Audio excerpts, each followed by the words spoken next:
Voilà, donc vous avez vos deux vecteurs, donc V1 égale new vecteur ordonné de N1, V2 égale new vecteur ordonné de N2, V1 point saisir, V2 point saisir, donc vous remplissez vos deux vecteurs et vous allez faire la fusion. Bien sûr, pour faire la fusion, vous devez créer la structure qui va contenir la fusion. Donc la structure qui va contenir la fusion, c'est V égale mu vecteur ordonné de N1 plus N2, parce que vous allez avoir donc, tous les éléments de V1 et tous les éléments de V2 dans le vecteur résultant. On va appeler V. Voilà. Donc, vecteur ordonné V égale mu vecteur ordonné N1 plus N2. Ça veut dire que là, on va préparer l'espace pour contenir la fusion des deux vecteurs. Donc, l'espace qui va contenir la fusion des deux vecteurs, c'est V.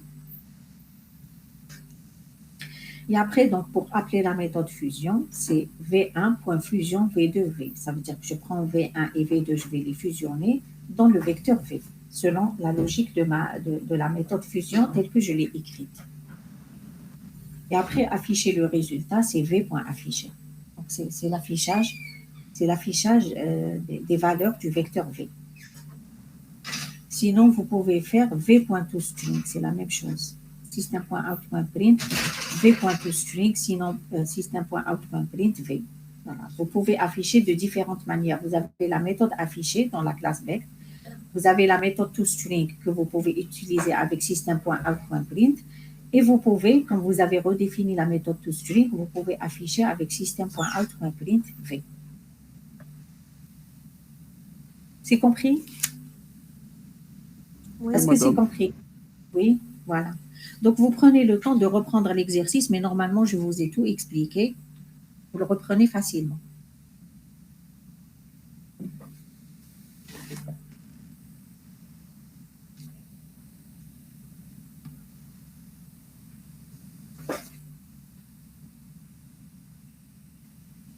Bon, on va faire une petite pause de 10 minutes et après, je reprends avec le chapitre sur les collections. Bon, donc 10 minutes, hein, pas plus. 10 minutes. Vous avez entendu? Oui. Allô? Oui. oui. Voilà, on fait une Voilà, on pause fait et une pause et je reprends je avec reprends le avec cours. le cours. D'accord, madame. OK.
Voilà, donc vous lisez s'il vous plaît la diapo.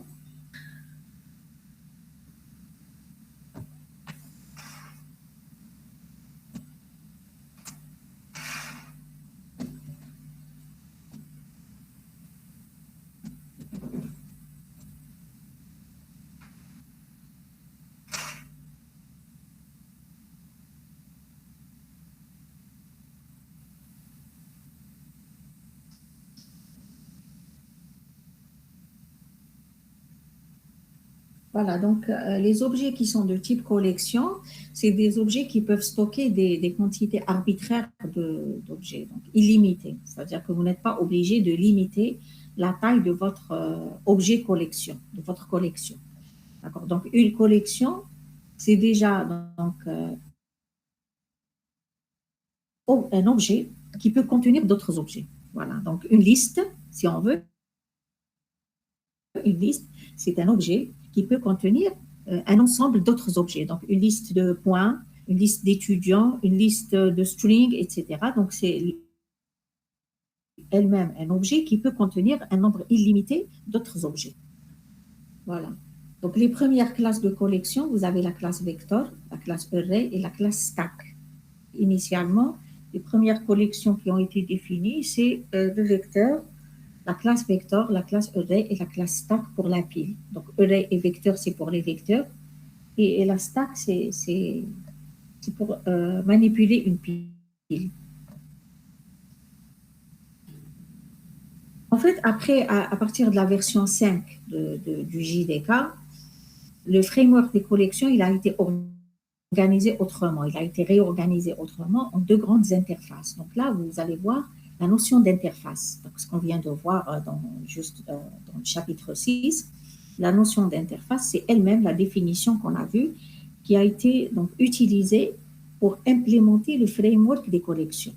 Donc, dans le framework des collections, vous allez avoir des interfaces, des classes abstraites, et tout à fait en bas, vous allez avoir les classes concrètes. En fait, les classes concrètes, c'est les classes que l'on utilise pour implémenter une liste, pour implémenter un vecteur, pour implémenter une pile, pour implémenter un ensemble, un tableau associatif, la map, etc.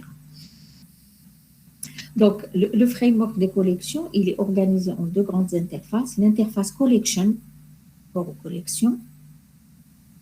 Alors, à partir de cette interface, on peut implémenter des listes, des tableaux, des ensembles, des fils, etc. Et l'interface map, d'accord, la map, c'est les tableaux associatifs. D'accord, c'est les objets de type clé-valeur.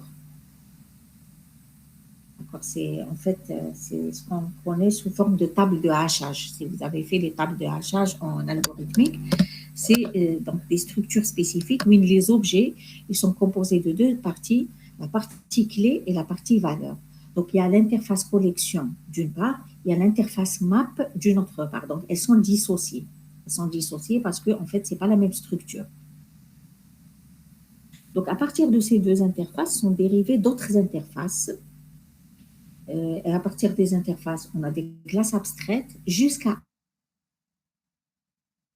arriver aux classes concrètes qui sont instanciables. Donc, on sait que l'interface n'est pas instanciable, la classe abstraite n'est pas instanciable. Il faut aller jusqu'aux classes concrètes pour pouvoir créer une collection, par exemple, de type linked list, une collection de type H7, une collection de type treeset, et ainsi de suite. Après, vous allez voir les noms de classes que l'on peut utiliser pour créer ces collections. Donc, par exemple, donc dans la hiérarchie du framework des collections, les interfaces, vous avez l'interface collection, l'interface map, l'interface set, parce qu'on vous a dit déjà dans le cours des interfaces, on vous a dit qu'une interface peut hériter d'une autre interface. On peut avoir, par exemple, l'interface set extends collection. L'interface set, elle est définie à partir de l'interface collection, mais ça reste une interface. L'interface sorted set, elle est définie à partir de l'interface collection ou de l'interface set. L'interface list, elle est définie à partir de l'interface collection. Donc, ça reste des interfaces. D'accord? Même la map, c'est une interface indépendante de collection. Alors, les classes abstraites, par exemple, ce que vous trouvez dans le framework, vous trouvez abstract list, abstract sequential list, abstract set, etc. Ça reste des classes abstraites qui sont partiellement définies et jusque-là, donc, elles ne sont pas instanciables. On ne peut pas les utiliser dans un programme. Alors, arrivé aux classes concrètes, donc au niveau le plus bas de la hiérarchie, vous allez trouver les classes que vous pouvez utiliser pour créer vos collections. Donc, vous allez avoir une array list, une linked list, un vector aussi qui a été introduit dans la collection, dans le framework des collections, un H7, un tree set, un HMap, un tree map, etc. D'accord. Donc, les classes en orange, c'est les classes que vous pouvez utiliser pour créer vos collections. Ça dépend de ce que vous voulez. Est-ce que vous voulez un ensemble? Est-ce que vous voulez un tableau de hachage trié? Est-ce que vous voulez un tableau? Donc, une array list, une liste sous forme d'un tableau, etc. Voilà, donc juste pour vous donner une idée, regardez comment il est organisé, le framework des collections, comment il est organisé. Et ça, c'est uniquement la partie collection, parce qu'il y a l'autre partie qui concerne la map. Donc, elle est indépendante. Donc, regardez un peu ce que vous trouvez comme classe et comme classe abstraite, comme interface dans ce framework. Toujours, donc, les pointillés, c'est le lien implements et le trait plein, d'accord, c'est le lien extends.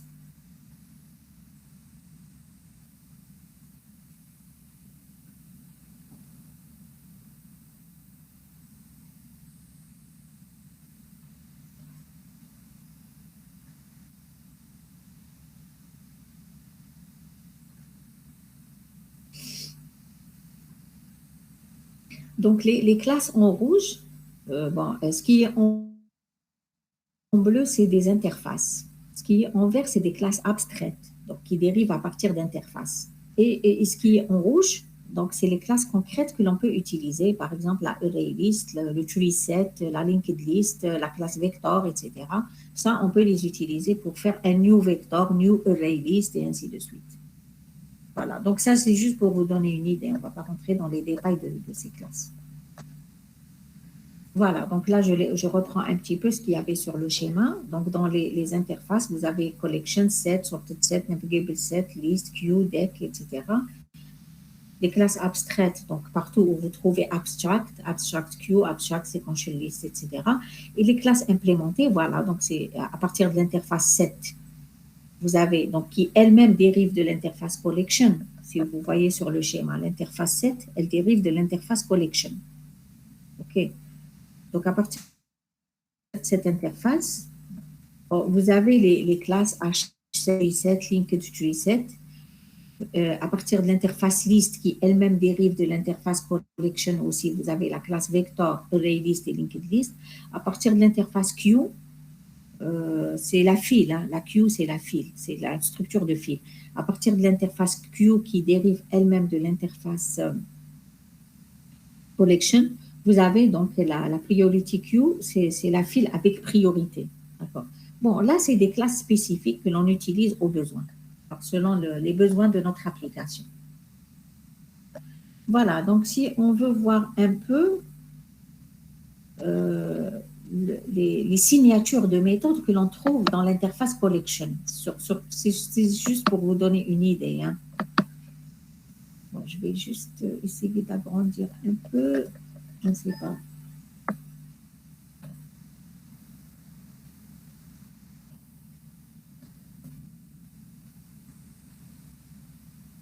Je vais mettre à 60%.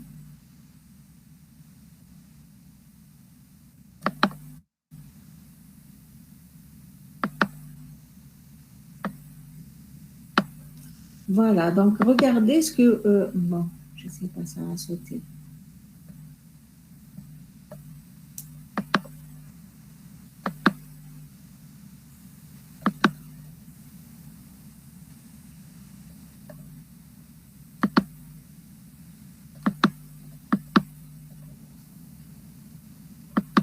Il n'est pas du...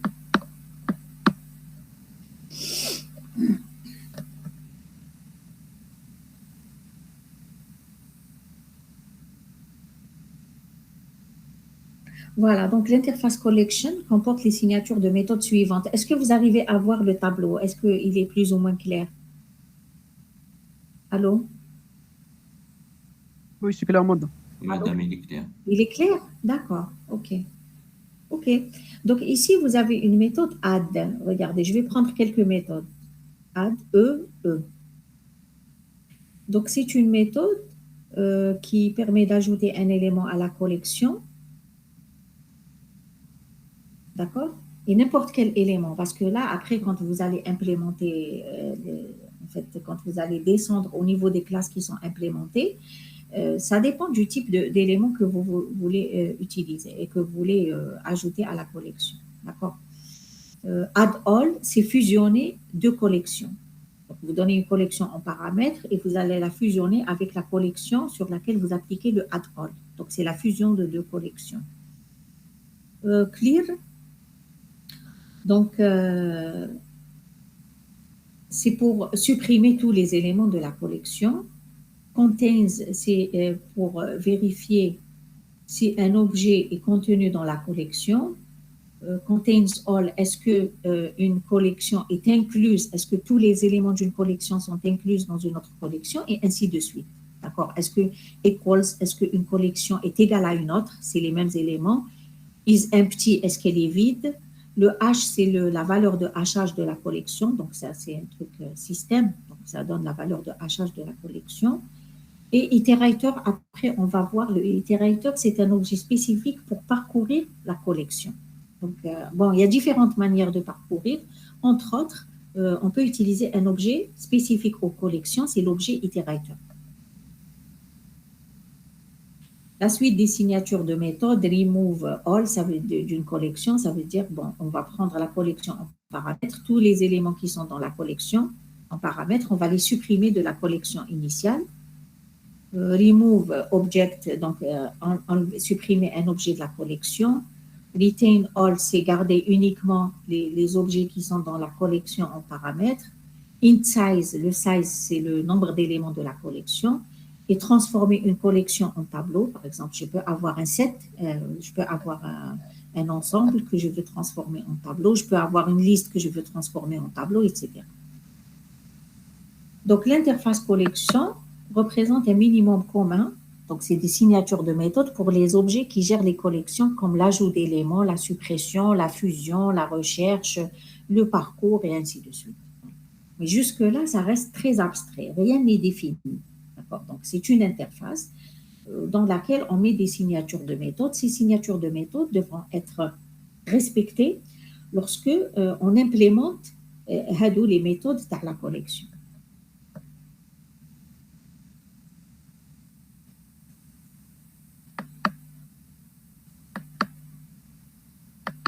Bon, ça ne veut pas avancer. Voilà.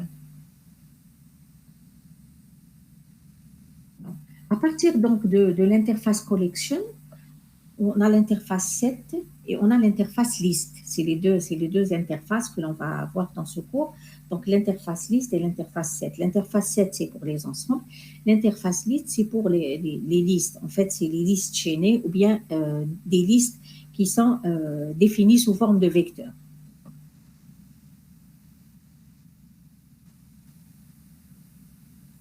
Bon, vous lisez un peu la diapo, sachant que l'interface list, elle étend l'interface collection. Hein? Donc, interface list extends collection. Ça veut dire que les signatures de méthode qui ont été définies dans l'interface list sont héritées dans l'interface list, dans l'interface collection, sont héritées par l'interface list.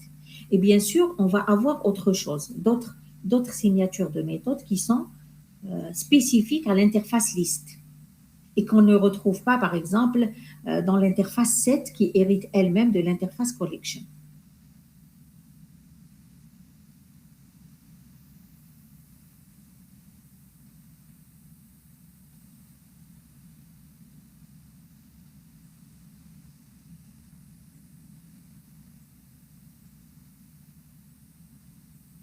Bon, je vous laisse lire un peu la diapo, après je vais vous expliquer.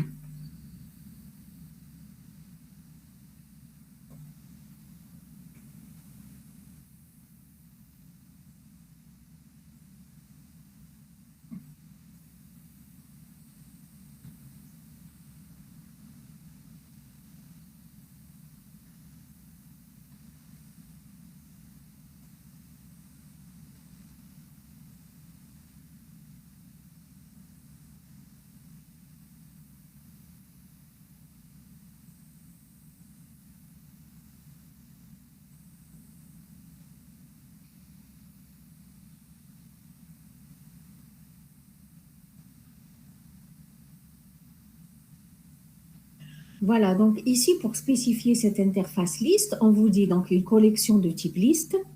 C'est une collection où on considère la notion d'ordre entre les éléments. Bon, attention, ici, la notion d'ordre, ça ne veut pas dire le tri. Ça veut dire le rang de l'élément, le rang de l'élément dans la structure. Le premier, le deuxième, le troisième, le quatrième, mais ce n'est pas un tri, hein, d'accord? C'est-à-dire, premier élément que je trouve dans la collection, le deuxième, le troisième, etc. Et à travers la notion d'index ou d'indice, d'accord? Donc, je dis l'élément d'index 5. Ça veut dire, bon, en fait, si je commence à 0, c'est le sixième.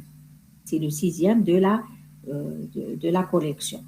Si je donne index égal à 3, c'est le quatrième de la collection. Si je donne index égal à 0, c'est le premier de la collection. D'accord? C'est ce que ça veut dire, en fait, cette notion d'ordre entre les éléments.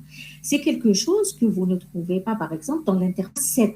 D'ailleurs, même en maths, lorsqu'on vous a introduit les ensembles, on vous a dit, dans un ensemble, il n'y a pas la notion d'ordre. Dans un set, SET, le set, il n'y a pas la notion d'ordre. Je ne peux pas dire l'élément d'indice 0, l'élément d'indice 1, le premier, le deuxième, le troisième, parce que me cache la notion d'ordre dans les ensembles.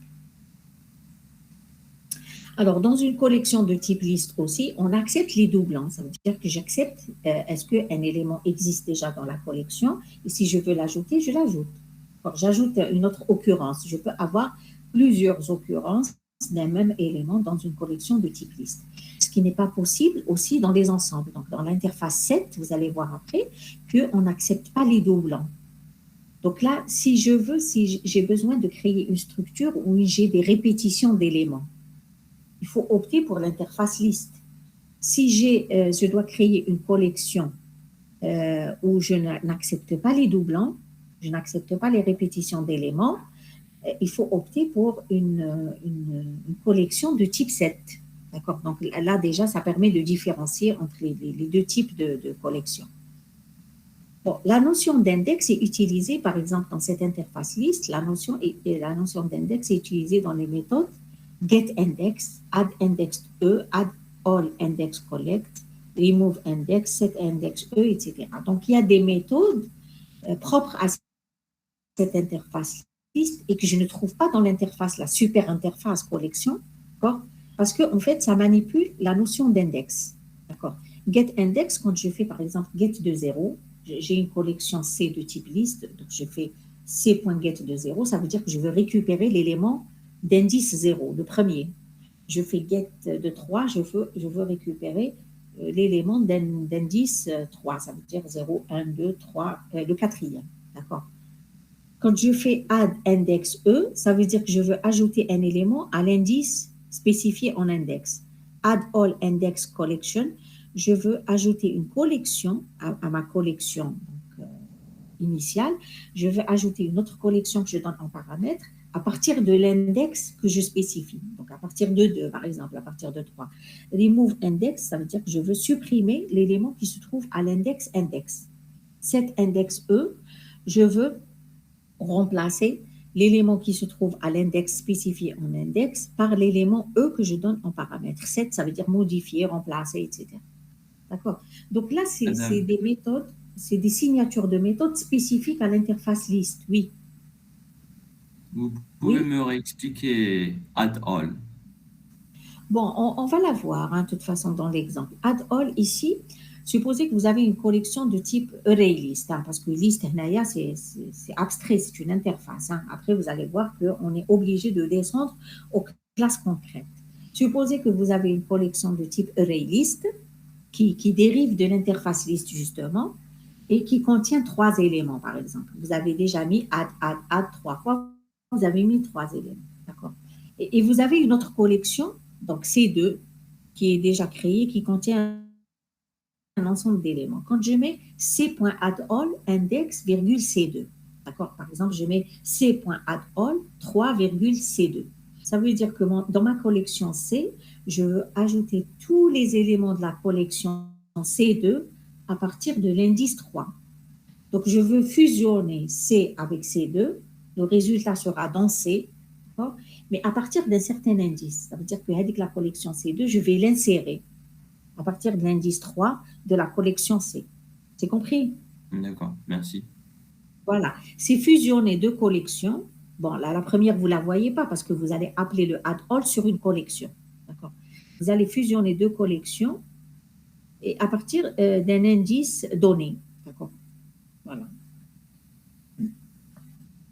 Vous allez mieux comprendre à travers les exemples et je vous conseille de reprendre donc, les exemples dans Eclipse, là, vous allez mieux voir.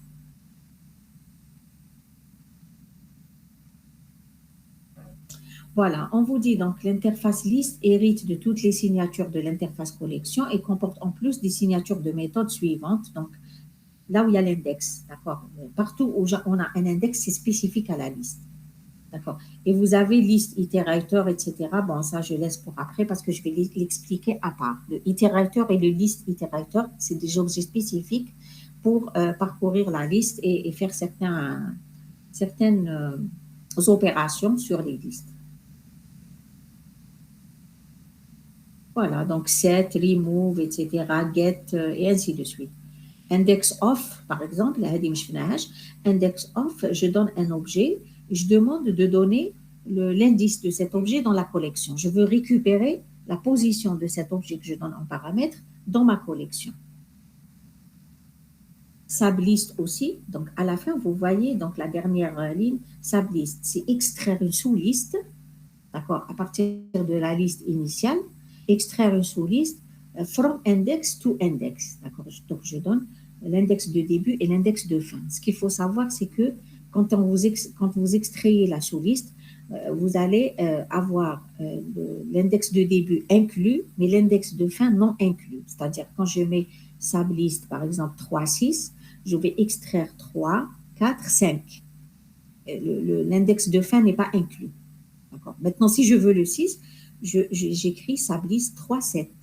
D'accord? Ça veut dire que je vais extraire l'élément 3, l'élément 4, l'élément 5 et l'élément 6. Bon, ça, c'est un détail après. Donc, toutes les méthodes qui manipulent les index, vous les trouvez spécifiques dans l'interface liste et qui ne se trouvent pas dans l'interface collection. Alors, maintenant, ça reste une interface. Il y a la liste, donc la classe dont on parle maintenant, liste, c'est une interface. Ça veut dire que là, jusque-là, donc collection, je ne peux pas l'instancier, je ne peux pas faire new collection. Liste, je ne peux pas faire new list. Donc, il faut aller voir les classes qui implémentent cette interface. Eh bien, les classes qui implémentent cette interface, vous en trouvez 4 déjà dans le framework. La classe vector, la classe ArrayList et la classe linked list et la classe stack. Même la pile, donc vous la trouvez comme une implémentation de l'interface list. D'accord? Voilà. Alors, ce qu'il faut savoir, c'est que toutes les classes en fait de collection se trouvent dans le package java.util. Donc, toutes les classes type collection, que ce soit liste, set, map, etc., vous les trouvez dans java.util. Et je suppose que vous avez utilisé déjà Vector et ArrayList. Pour pouvoir les utiliser, vous êtes obligé de mettre import java.util.vector, java.util.ArrayList, import java.util.stack.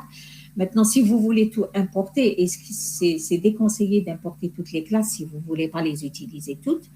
Bon, si vous voulez implémenter tout, ramener tout le package, c'est java.util.étoile. Mais moi, je vous conseille de ramener à chaque fois les classes dont vous avez besoin. Donc, vous lisez un petit peu le tableau.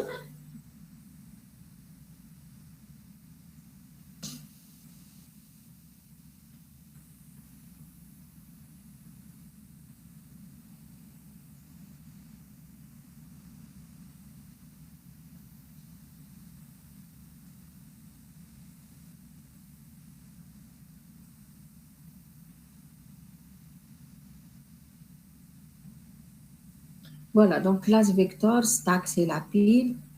La ArrayList, donc c'est comme vector, mais elle n'est pas synchronisée. Après, je vais vous expliquer cette notion de synchroniser et non synchroniser. Ça a un rapport avec le multithreading.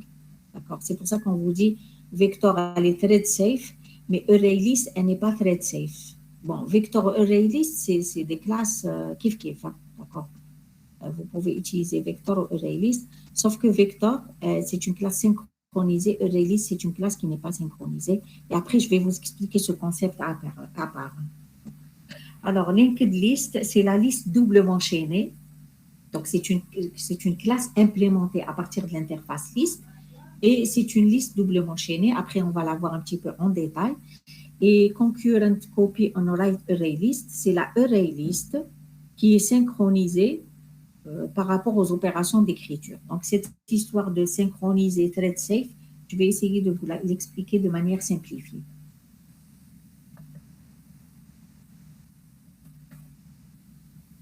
Voilà, maintenant, si on veut savoir, bon, cette classe, la classe ArrayList, on va prendre l'une des implémentations de l'interface list, c'est la classe ArrayList. Donc, si je veux savoir d'après le...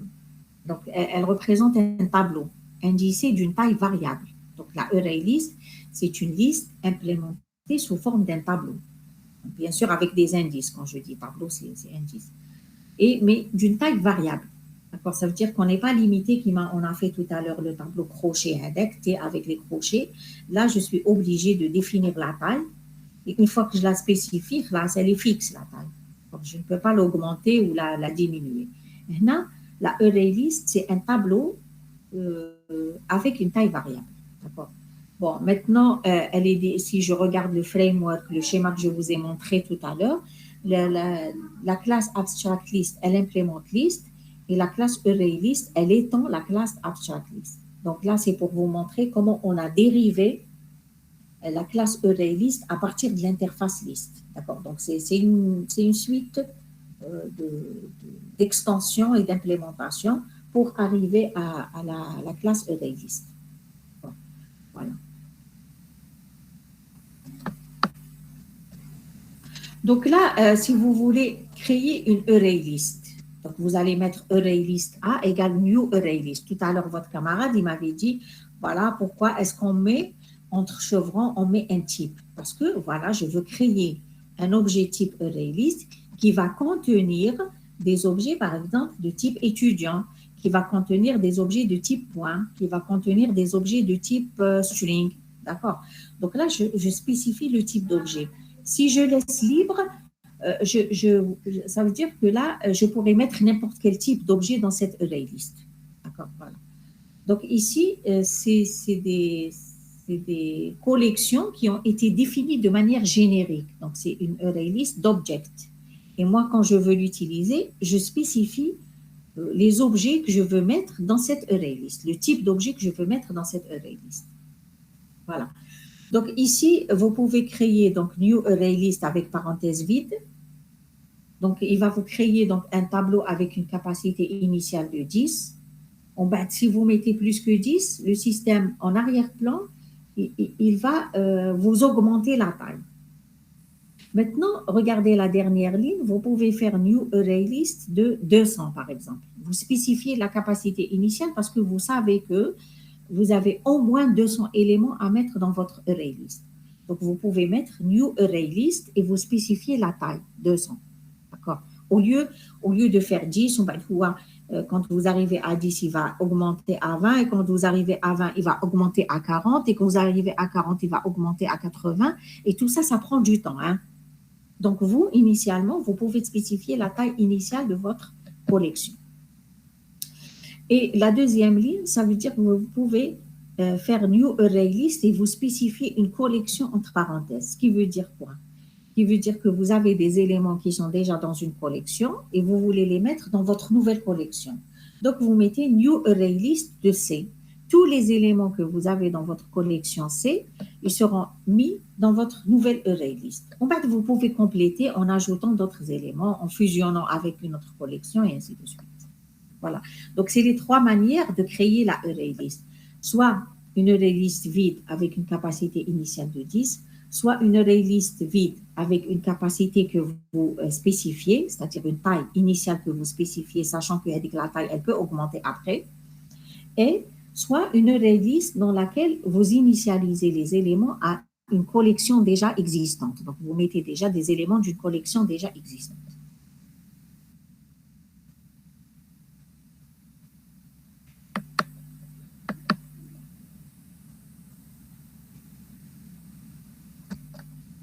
Bon, ça ne veut pas avancer. Je reviens en arrière. Voilà. Donc, l'exemple, voici un exemple de l'utilisation d'une array list, mais je sais que vous avez déjà utilisé la array list. Est-ce que vous suivez? Allô? Est-ce que vous Oui, suivez? madame. Oui, madame. Oui, d'accord. Voilà, voici donc un exemple d'utilisation, de création d'une array list. Donc là, je prends un exemple simple d'objet, des objets type string. Hein, d'accord. Array list string A égale new array list. Donc initialement, elle est vide. Ma array list, elle est vide. Et je commence à ajouter des éléments. Donc je fais a.add. Donc j'utilise la méthode add et je donne en paramètre l'élément que je veux ajouter. Là, donc, en fait, le système, il va ajouter directement les éléments un après l'autre. A.add hello, A.add good, A.add morning et A.add everybody. D'accord. Donc là, c'est des mots que j'ai séparés comme ça. OK? Des mots d'une phrase que j'ai séparés. Après, donc, vous pouvez faire array list string B égale new array list string de A. Donc là, vous utilisez le deuxième constructeur de la classe array list pour créer votre array list B. Ça veut dire que là, vous demandez de mettre tous les éléments de A initialement dans B. D'accord. Donc là, votre collection B et votre collection A vont contenir exactement la même chose, mais ce sont deux collections dupliquées, si on veut. Ce sont deux collections différentes. Alors, au lieu d'écrire cette ligne, vous pouvez aussi écrire, donc vous pouvez créer, regardez en bas, vous pouvez créer une array list B égale new array list vide. Après, vous mettez b.addAll. Vous pouvez utiliser la méthode addAll. Donc, la signature, on l'a vu dans la classe collection. Bon, ça veut dire que cette méthode, elle a été implémentée dans la classe ArrayList. Hein, elle est implémentée, c'est pour ça que je peux l'utiliser. Donc, b.addAll de A, ça veut dire que je prends tous les éléments de A, je vais les ajouter complètement dans B. Et là, donc, c'est équivalent à écrire ArrayList B égale new ArrayList et vous donnez en paramètre le A.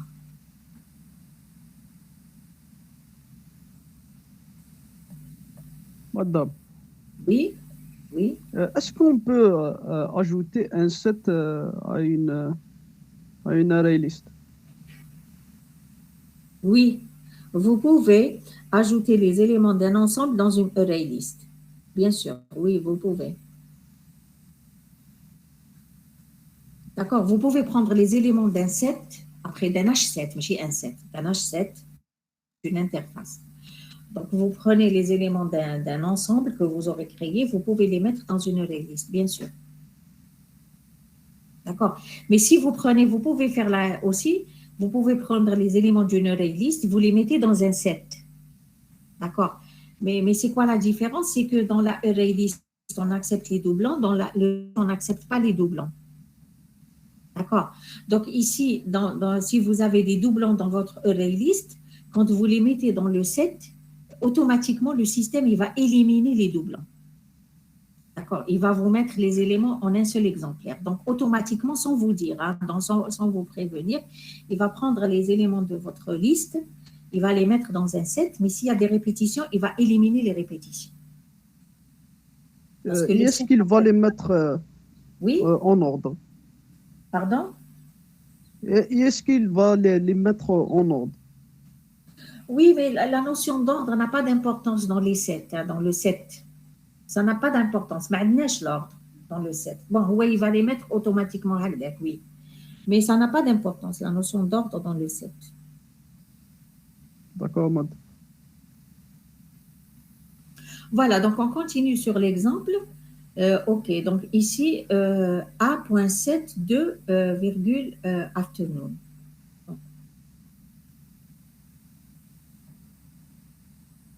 Ça veut dire prendre l'élément 2, d'indice 2, donc ça veut dire morning, parce qu'on avait mis hello, on avait mis good, on avait mis morning.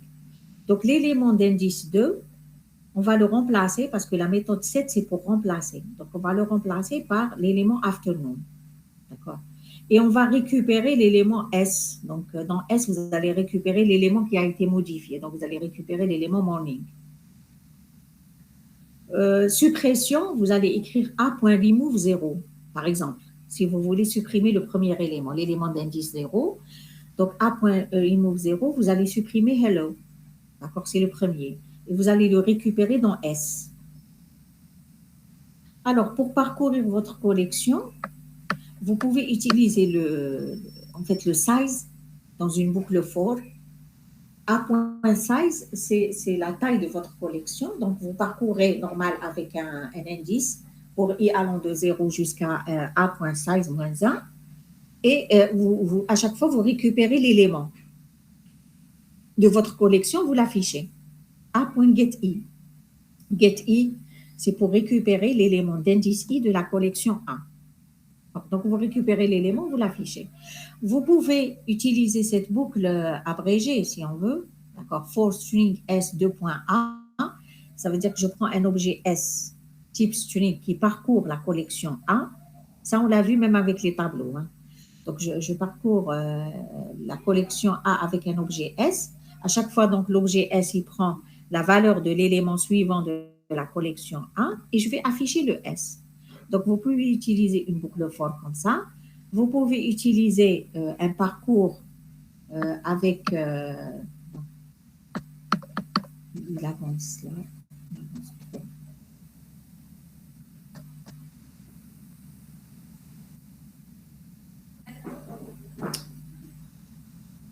On était là, voilà. Donc, ici, voilà, donc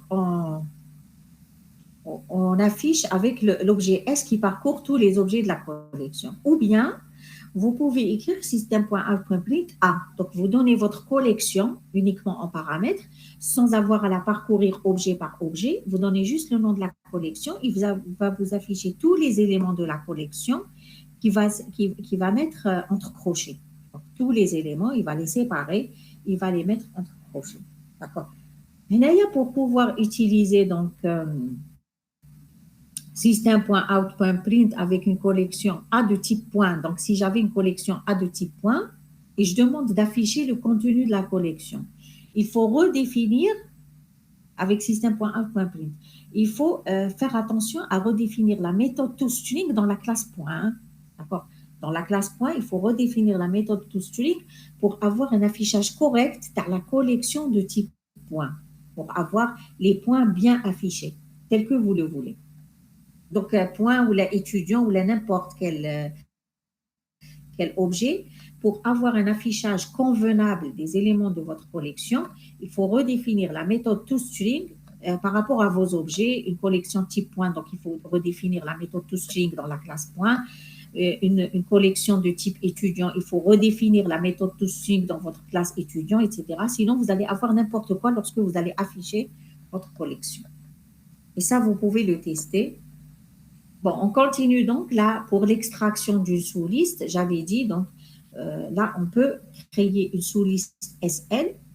Donc elle est de type liste ou la array list, c'est comme vous voulez. Donc le type, vous pouvez mettre type interface. Ce que vous ne pouvez pas mettre new list. D'accord? Parce que liste est une interface, elle n'est pas instanciable. Mais le type à gauche, vous pouvez mettre liste. D'accord? Vous pouvez même mettre collection. Parce que liste elle-même, elle est de type collection, elle dérive de collection. Donc, SL égale A.sublist02. Ça veut dire que là, vous voulez extraire une sous-liste de A entre les indices 0 et 2, mais 2 n'est pas inclus. D'accord? Entre les indices 0 et 2, et vous allez la mettre dans une nouvelle array list ou dans une nouvelle liste SL. Donc, vous allez extraire ici l'élément d'indice 0 et l'élément d'indice 1. Vous allez les mettre dans SL. D'accord. Bien sûr, ils ne seront pas supprimés de A. La sous-liste ne sera pas supprimée de A. C'est juste une extraction pour copier dans une liste SL. Alors, suppression d'un ensemble d'éléments. Alors, si je veux supprimer un élément, j'utilise remove et je mets l'indice. Si je veux supprimer plusieurs éléments, donc une partie d'une liste entre un indice de début et un indice de fin, j'utilise remove range et je mets l'indice de début et l'indice de fin. Ça veut dire que là, je veux supprimer de ma collection A, je veux supprimer tous les éléments qui se trouvent entre l'indice 0 et l'indice de 2 non inclus. 0 inclus, mais 2 non inclus. Si vous voulez changer la capacité de votre tableau, vous avez une méthode. Donc, par rapport à la liste, vous avez une méthode ensure capacity. Ça veut dire que là, vous voulez modifier la capacité de votre tableau et la mettre à 50. Par exemple, vous avez déjà un tableau de 20. Vous voulez mettre votre capacité, vous voulez l'augmenter à 50. Vous mettez A pour ensure capacité 50. Et là, vos éléments qui sont déjà dans la collection A, ils seront gardés. Hein. Donc, il n'y aura pas une réinitialisation de la liste. Voilà, donc c'est quelques manipulations. C'est toutes des méthodes d'instance. Hein. Vous remarquez que c'est des méthodes d'instance. Hein.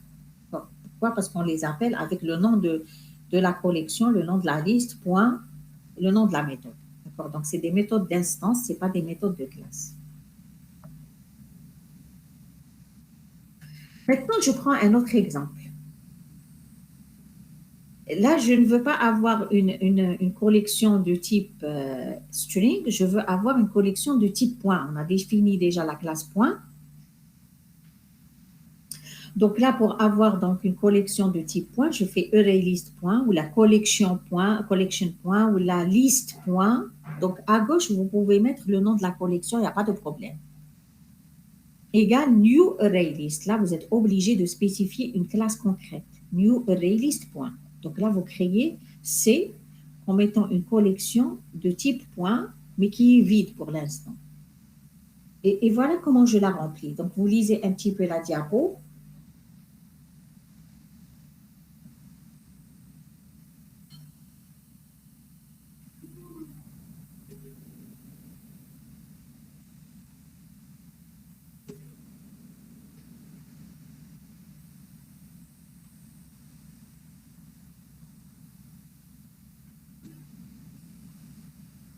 Donc là, je crée new.36, new.11, new.-20 et à chaque fois que je crée donc l'objet, je vais l'ajouter à la collection. Donc c.add new.de36, c.add new.de11, c.add new.de-20. Donc j'ai ajouté 3 points dans cette collection de type point.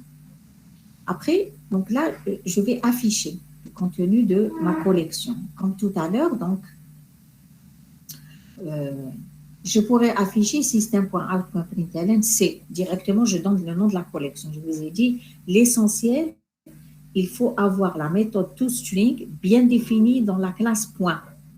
Ça veut dire que je devrais avoir return et l'affichage du point. Et comment je veux afficher le point. Return, une chaîne de caractères, comment je veux afficher mon point.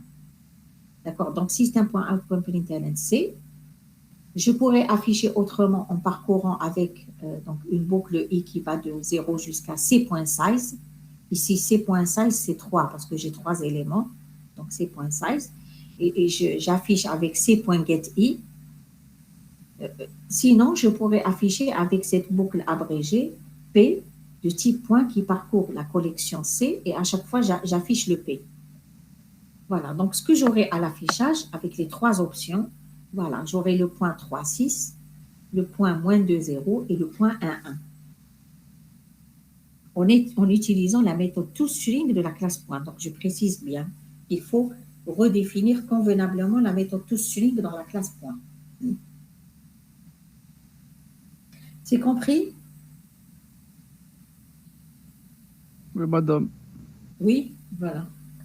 Donc, il faut prendre ces petits exemples, il faut essayer de manipuler et vous allez voir donc les résultats qui seront affichés. Essayez de ne pas redéfinir, par exemple, la méthode toString de la classe point. Essayez de ne pas la redéfinir et faites l'affichage. Regardez ce que ça donne. Bon, maintenant, je vous ai dit qu'il y a la possibilité aussi de parcourir une ArrayList ou bien une liste d'une manière générale, parce que même pour la linked list, il y a un itérateur spécifique. Pour parcourir une ArrayList avec un itérateur, on va créer un objet type itérateur. Donc, c'est une classe spécifique, itérateur. Alors, un itérateur, c'est un objet défini pour les collections itérables. Donc, les collections que l'on peut parcourir comme ça, premier, deuxième, troisième, quatrième, etc.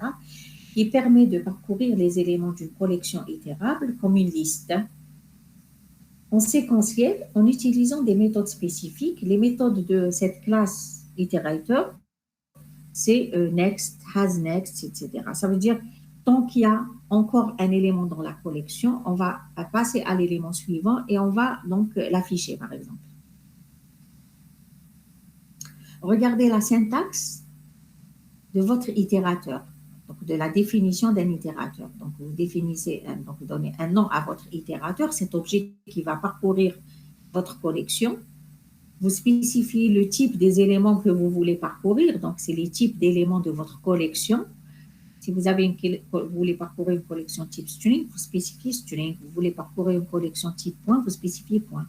Donc, c'est itérateur, le type des éléments, le nom de l'itérateur égale.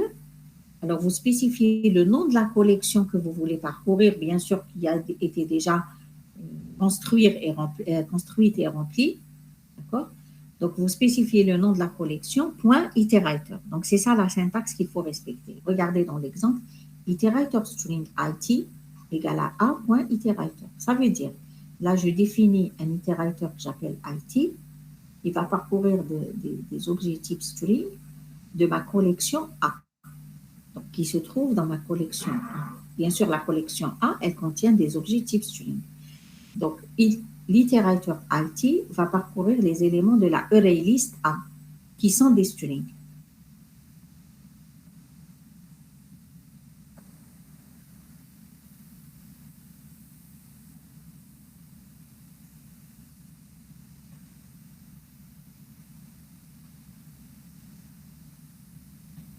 Madame. Oui, Donc, iterator, c'est une méthode de la classe ArrayList. là, ce n'est pas une méthode, c'est un objet spécifique. Ce n'est pas une méthode, c'est un objet spécifique pour le parcours de collection itérable. Mais on a écrit a.iterator. Non, c'est pas ça. Non. C'est une syntaxe spécifique, mais c'est pas une méthode. D'accord? C'est pas une méthode de la classe. Attendez, on revient dans l'interface. Dans l'interface collection. Il faut essayer de revenir dans l'interface list. Attendez, hein, on revient un peu dans. J'espère qu'il ne va pas bloquer. Je reviens un peu.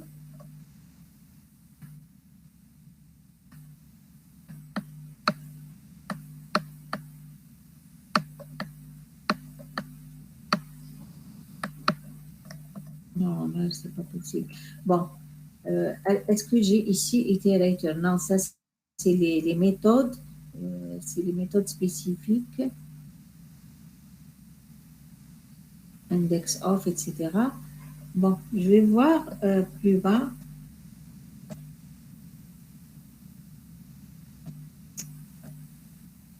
Ça n'avance pas convenablement.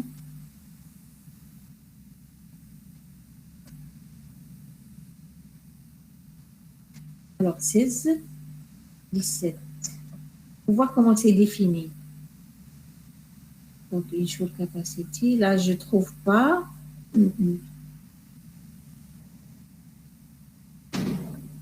Peut-être plus haut dans l'interface collection.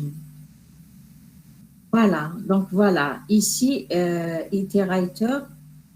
Bon, il se trouve déjà. Donc, ça, c'est liste itérateur. Après, on va en parler.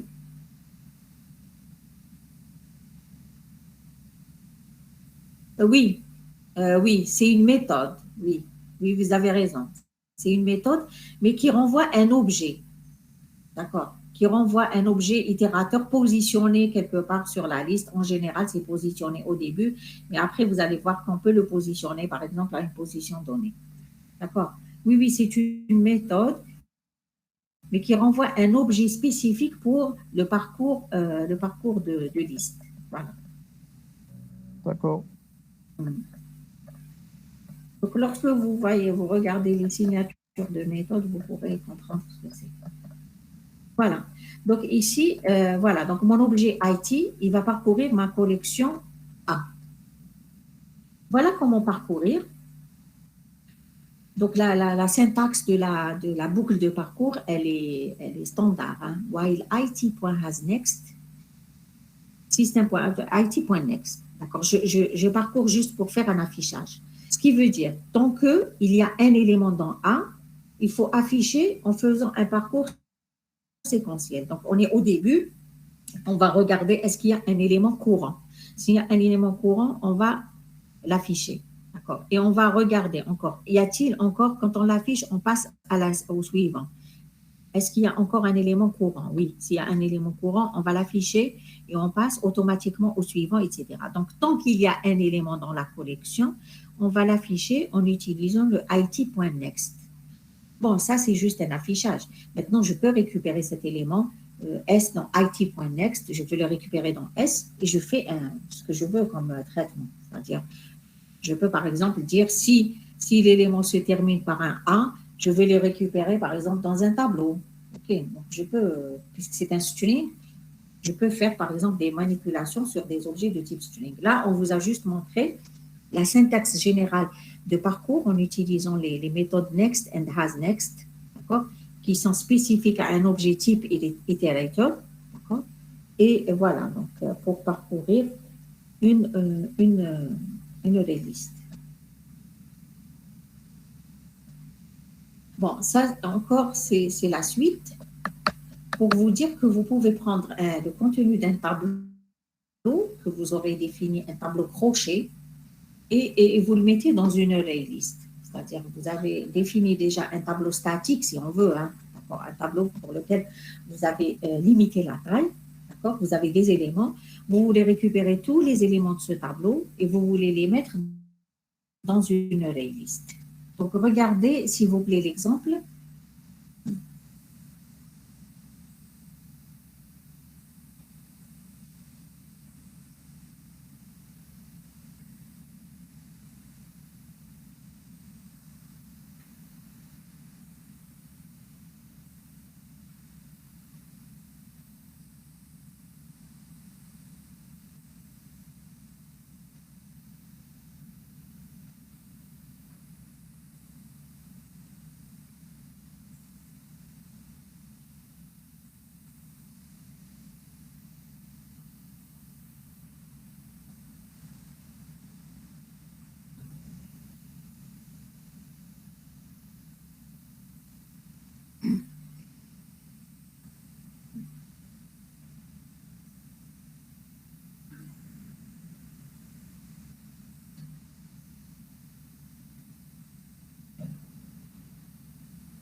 Voilà, donc ici, on a pris un exemple simple d'un tableau dans lequel on a mis quatre chaînes de caractères A, B, B, C, C, D, D. Donc, je l'ai initialisé tout de suite. Donc, c'est un tableau de taille 4. Après, on a créé AL, donc une array list. AL égale new array list de string. Après, on a voulu mettre le contenu du tableau dans la array list. Au lieu de faire donc al.add tab de i en faisant une boucle, on aurait pu le faire comme ça. al.add tab de 0, al.add tab de 1, al.add tab de 2, etc. On aurait pu le faire comme ça. On veut ramener tous les éléments du tableau sans utiliser une boucle. On veut les ramener, les mettre dans la array list. Donc, on peut utiliser la méthode add-all de la classe collections, à ne pas confondre avec l'interface collection. D'accord? Ce n'est pas l'interface collection, c'est une classe collections. D'ailleurs, c'est la classe qui contient aussi une méthode sort, qui contient une méthode reverse, d'accord? Pour ordonner dans l'ordre inverse, etc. Donc, c'est la classe collections qui est définie dans java.util, donc on l'importe et on utilise la méthode add-all qui n'a rien à voir avec la méthode add-all, l'interface collection. Hein. D'accord? C'est pas la même chose. Collections.add-all, tab et AL. Ça veut dire tous les éléments de tab, je vais les ramener, je vais les mettre dans la array list AL. Et add-all, comme je l'ai fait précéder du nom de la classe collections, c'est une méthode statique de la classe collections. Après, donc, on peut afficher le contenu du tableau. For string s2.tab, j'affiche donc les éléments du tableau. Sinon, je pourrais, pour voir est-ce que réellement j'ai les éléments dans le tableau et les mêmes éléments dans la liste, je vais afficher les éléments de la liste. str2.al et j'affiche str. Sinon, je peux mettre directement system.out.print al. AL, la collection donc la array list à elle, j'aurai tous les éléments affichés et séparés entre eux. C'est clair pour cet exemple?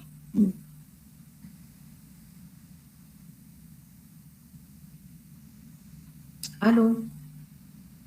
Est-ce que c'est clair? Oui, madame. Oui, vous pouvez faire l'inverse aussi parce que j'ai vu tout à l'heure dans les méthodes, les signatures de méthode à l'interface, il y a une méthode qui permet de transformer une collection en tableau, c'est-à-dire créer un tableau à partir d'une collection. D'accord? Donc, vous essayez de regarder. Là, il y a une méthode qui permet de le faire. Donc, elle va faire l'inverse, d'accord? Mais pas dans la classe collections.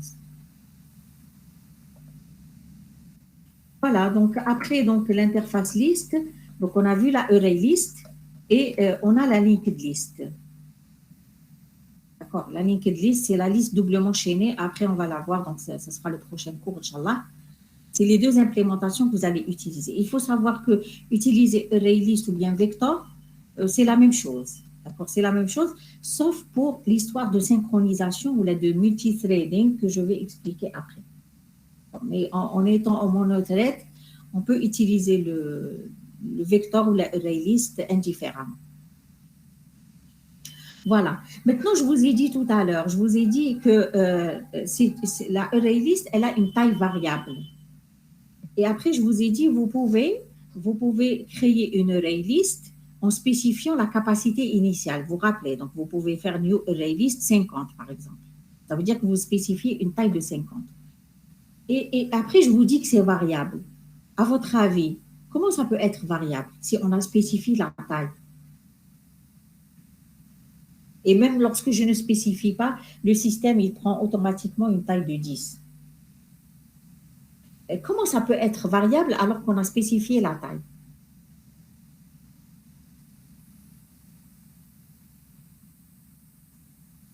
Parce qu'elle peut augmenter de taille. Oui, elle peut augmenter, mais il faut savoir une chose, que le fait de faire augmenter à chaque fois la capacité de la collection, ça diminue les performances du système. Pourquoi? Parce que regardez, supposez que vous avez donc créé une liste de 50. Vous avez rempli jusqu'à 50. Vous demandez de remplir l'élément 51. Bon, le système ne va rien vous dire. Il ne va pas vous dire que vous avez atteint la capacité maximale. Hein, d'accord? Il va vous remplir l'élément 51, 52, etc. Mais ce qu'il faut savoir, c'est que le système, il fait un traitement que vous ne voyez pas. Il prend votre array list de taille 50. Il va créer une autre array list de taille 100, double, toujours double. Donc, il prend votre array list de taille 50, il va créer une array list de taille 100, il va recopier les 50 éléments que vous avez mis déjà dans votre première liste et il va ajouter les éléments que vous voulez ajouter. Lorsque vous allez atteindre 100 aussi et vous voulez un élément 101, il va refaire la même chose. Il va créer un autre tableau de taille 200, donc 2 fois. Il va recopier tous les éléments, les 100 éléments, et il va commencer à ajouter ce que vous voulez ajouter.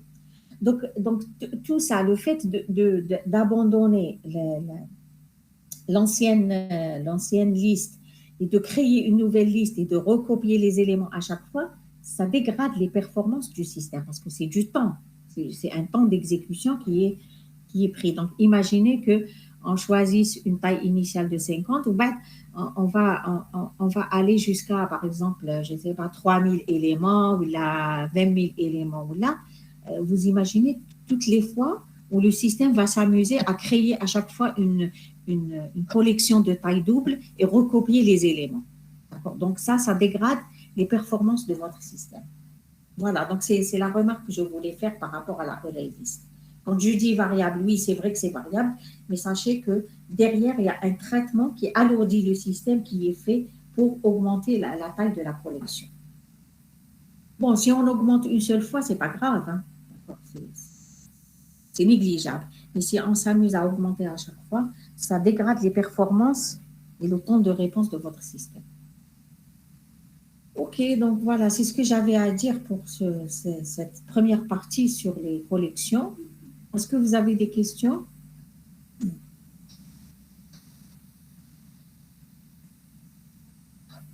Madame, j'ai une question concernant le projet. Oui, oui. On s'appelle les points de vente et les wilayas. Ce sont des énumérations.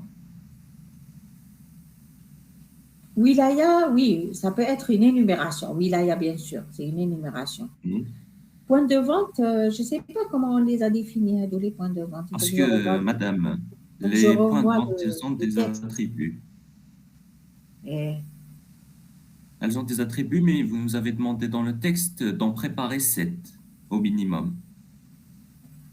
De non, prévoir 7 donc c'est pour 7, non, non, c'est pour des questions c'est pour le test, c'est pour faciliter le test et voir les résultats de test.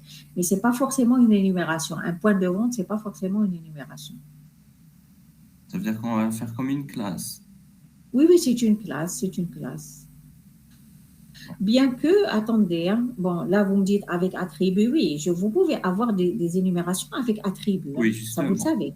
Eh, Oui, justement, Malèche, c'est pour ça que je pose la question. vous la considérez comme classe, d'accord? Parce que les points de vente, on peut avoir un nouveau point de vente. C'est pas figé, d'accord? Les énumérations, c'est des choses, disons, figées, comme les mois de l'année, par exemple. Vous voyez, c'est figé. Les Oui. saisons, par exemple, j'ai toujours 4 saisons. Voilà, donc les choses figées, je peux les garder comme énumération. Mais les choses qui ne sont pas figées, qui sont appelées à être étendues maintenant, il vaut mieux ne pas opter pour une énumération. Sauf si on vous Ah, dit dans un texte, voilà, prenez une énumération de tel type. Et là, on veut vous tester sur quelque chose. Mais les wilayas, oui, vous les gardez comme énumération, mais les points de vente, non, c'est une classe. madame, ça veut dire que comment on va prévoir 7 points de vente? Vous les On va créer dans le définissez, mail un tout tableau. vous les définissez. Donc, ça y est défini. On va créer un tableau de points de vente dans le Voilà, par mail. exemple. Et D'accord. voilà. C'est juste pour ne pas s'amuser à faire rentrer des données au moment du test. C'est-à-dire que les données seront prêtes. On vous a demandé de préparer des données de test. Oui. Et voilà, donc il faut préparer des données qui sont significatives. Donc il faut prendre le temps de les préparer convenablement. Bon, vous pouvez les écrire, donc les créer par programme dans une méthode remplir, dans plusieurs méthodes remplir. Vous les créez par programme, vous les figez. Voilà. Après, si je veux ajouter, j'ajoute واحد. Madame, on peut utiliser un fichier, les fichiers. Oui, oui, vous pouvez utiliser les fichiers. Si vous savez manipuler les fichiers, vous pouvez utiliser les fichiers et vous récupérez les données à partir de fichiers. Oui. Il faut juste le préciser dans le rapport que pour récupérer vos données, vous les avez préparées dans un fichier et après vous les récupérez avec une méthode qui accède au fichier, qui ramène les données du fichier et qui les remplit dans votre structure.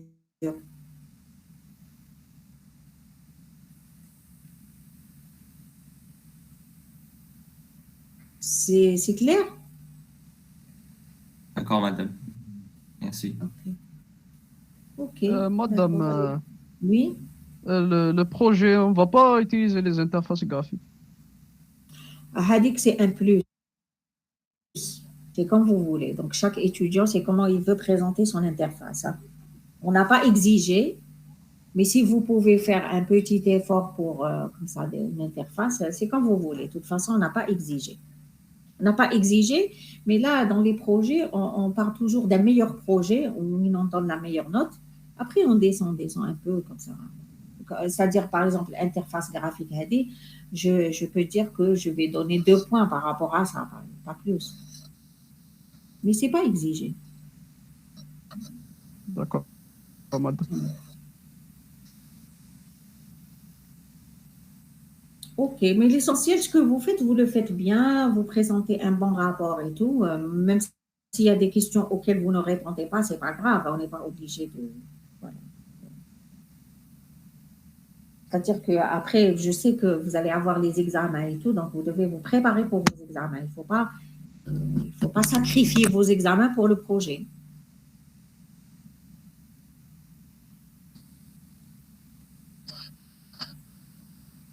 Ok,